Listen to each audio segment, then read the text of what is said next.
Assalamualaikum warahmatullahi wabarakatuh. Pada kali ini, kita akan membincangkan tajuk yang terakhir di dalam buku teks Sains Tahun 5, iaitu topik tentang teknologi. Kita akan mulakan pelajaran kita dalam mengenali beberapa bentuk asas yang digunakan dalam membina struktur di Malaysia. Kita mulakan dengan Pusat Sains Negara, di mana bumbung ataupun kubah Pusat Sains Negara menggunakan bentuk hemisfera. Bentuk asas bagi pembinaan bangunan parlimen menggunakan cuboid, manakala Menara Berkembar Petronas bentuk asasnya terdiri daripada silinder, dan Masjid Negara dibina menggunakan bentuk asas piramid. Selain daripada hemisfera, cuboid, silinder dan piramid, bentuk asas lain yang perlu kita tahu ialah sfera, kubus dan kon.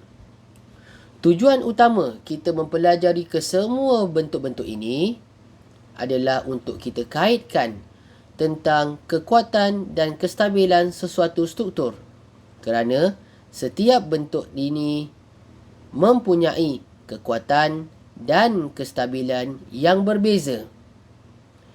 Mari kita mulakan dengan perbincangan tentang kestabilan objek.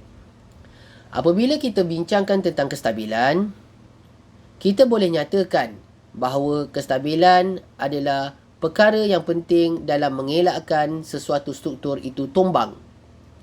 Jika struktur itu mudah tumbang, kita boleh katakan bahawa objek tersebut kurang stabil. Manakala, jika objek tadi sukar untuk tumbang, kita boleh nyatakan objek tersebut lebih stabil.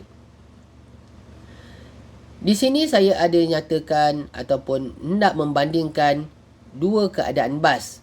Satu, bas satu tingkat, dan yang kedua, bas dua tingkat. Ketinggian merupakan salah satu faktor yang mempengaruhi kestabilan objek. Objek yang tinggi seperti bas dua tingkat kurang stabil berbanding bas satu tingkat yang lebih rendah. Seandainya saya meletakkan contoh yang ketiga, iaitu sebuah kereta, kereta tersebut adalah lebih rendah jika dibandingkan dengan bas satu tingkat dan bas dua tingkat. Jadi, keadaan kestabilan itu boleh saya nyatakan bahawa kereta lebih stabil daripada bas satu tingkat dan bas dua tingkat kerana kereta mempunyai ketinggian yang lebih rendah jika dibandingkan dengan bas satu tingkat dan dua tingkat. Dengan kata yang lebih mudah, saya boleh lebih nyatakan semakin rendah sesuatu objek, semakin bagus kestabilannya. Ataupun kita boleh nyatakan lebih tinggi sesuatu objek, lebih tidak stabil objek tersebut. Contoh yang kedua yang saya boleh nyatakan tentang kestabilan ialah pasu A dan pasu B. Jika kita lihat, pasu A mempunyai ketinggian yang sama dengan pasu B. Tetapi, di dalam keadaan ini, pasu A mempunyai luas tapak yang lebih besar, oleh itu, pasu A lebih stabil berbanding pasu B. Keadaan kedua ini akan menyatakan bahawa luas tapak sesuatu objek akan mempengaruhi kestabilan.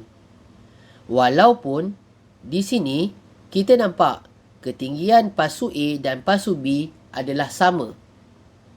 Saya boleh nyatakan hipotesis sebagai semakin luas tapak objek, semakin stabil objek. Ataupun semakin kecil luas tapak objek, semakin kurang stabil objek. Jadi, di dalam pelajaran kali ini, boleh kita nyatakan kesimpulan Kestabilan sesuatu objek bergantung kepada ketinggian dan luas tapak. Lebih tinggi objek, lebih kurang stabil, dan lebih kecil luas tapak juga kurang stabil. Itu saja kandungan pelajaran kita pada hari ini. Sekian, terima kasih.